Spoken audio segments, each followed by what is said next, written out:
सोचिए, आप एक इंटरव्यू में बैठे हैं, सब कुछ बढ़िया चल रहा है और अचानक से वो एक सवाल आता है जो सबसे ज्यादा डरावना लगता है। आपके एक्सपेक्टेड सैलरी क्या है?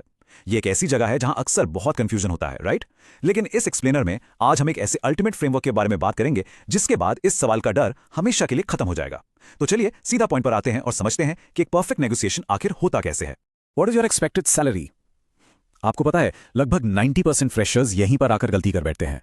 होता क्या है कि कुछ लोग जॉब के लिए इतने डेस्परेट हो जाते हैं कि वो 2 LPA जैसी बहुत ही कम सैलरी पर फंस जाते हैं, और वहीं दूसरी तरफ कुछ लोग ओवर कॉन्फिडेंस में आके सीधा 10 LPA मांग लेते हैं और ऑब्वियसली उन्हें इंटरव्यू से तुरंत रिजेक्ट कर दिया जाता है। तो आखिर इसका सही तरीका क्या है?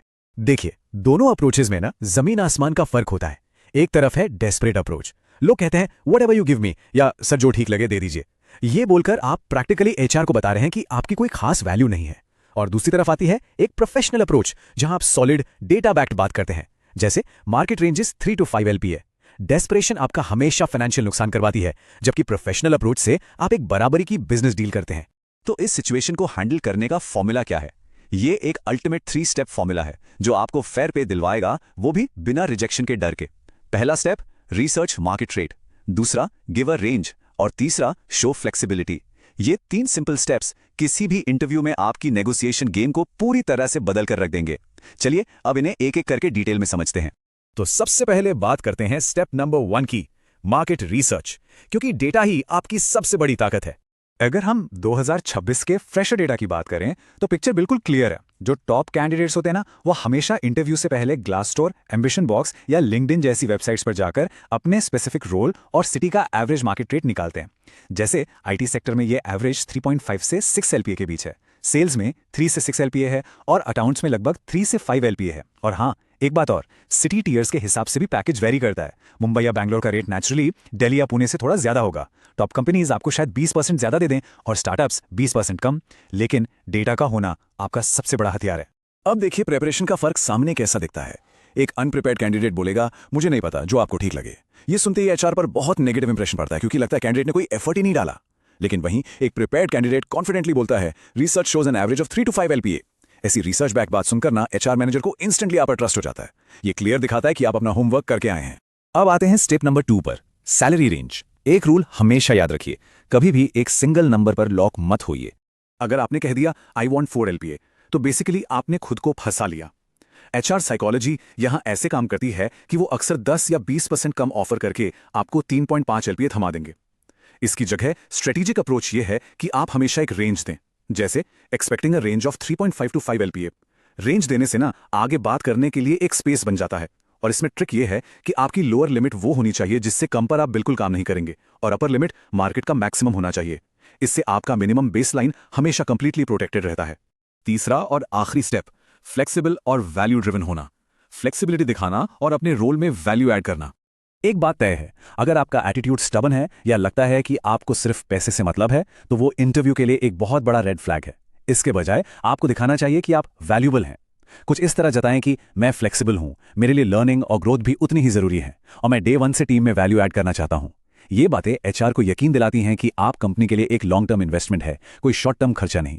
ये एक बहुत ही पॉजिटिव इंप्रेशन बनाता है। अब आती है सबसे काम की बात। ये एक 1 मिनट का कॉपी पेस्ट टेम्पलेट है जो इन तीनों स्टेप्स का मास्टर कॉम्बिनेशन है। ध्यान से सुनिए। Based on my research, the market ranges 3 to 5 LPA. Considering my skills, 3.5 to 5 LPA would be fair. However, I'm flexible. ये मास्टर टेम्पलेट ब्रिलियंटली आपकी रिसर्च, आपकी रेंज और आपकी फ्लेक्सिबिलिटी को एक साथ फ्लो मिलाता है।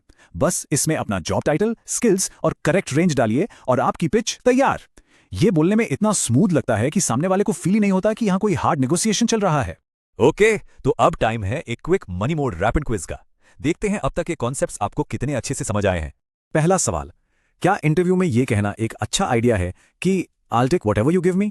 बिल्कुल नहीं, ये एकदम डेस्परेट लगता है और इसका फाइनल नतीजा हमेशा लो बॉल ऑफर्स ही होते हैं। डेस्परेशन की हमेशा एक भारी कीमत चुकानी पड़ती है, और कॉर्पोरेट दुनिया में वो कीमत एक बहुत ही कम सैलरी होती है। दूसरा सवाल, जब आपसे एक्सपेक्टेशन पूछी जाए तो क्या एक एग्जैक्ट नंबर बोलना चाहिए या एक रेंज देनी चाहिए? सही जवाब है रेंज। ये नेगोशिएशन का सबसे बड़ा रूल है। रेंज बताने से आगे डिस्कशन के लिए एक वाइड स्पेस मिलता है, और सबसे जरूरी, ये आपके मिनिमम एक्सेप्टेबल अमाउंट को प्रोटेक्ट करता है।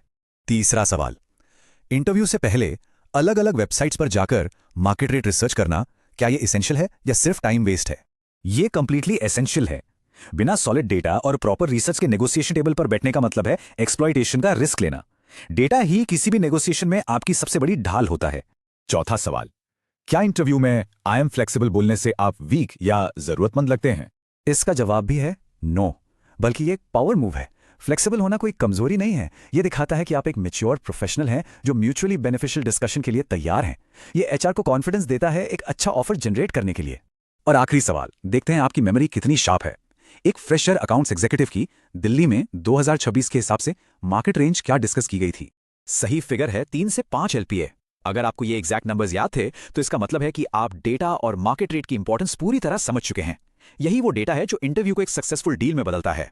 तो आज की इस सारी नॉलेज को रियल वर्ल्ड रिजल्ट्स में बदलने के लिए इस एक्शनेबल चेकलिस्ट पर जरूर ध्यान दीजिएगा। पहला, हमेशा अपने स्पेसिफिक रोल और सिटी को गूगल करके अपडेटेड मार्केट रेंज पता करिए। दूसरा, उस गोल्डन 1 मिनट वाले टेम्पलेट को लिखिए। और तीसरा, मिरर के सामने उसे कम से कम 5 बार बोल कर प्रैक्टिस करिए। स्पीड, टोन और कॉन्फिडेंस का यही बैलेंस आपको एक प्रो नेगोशिएटर बना देगा।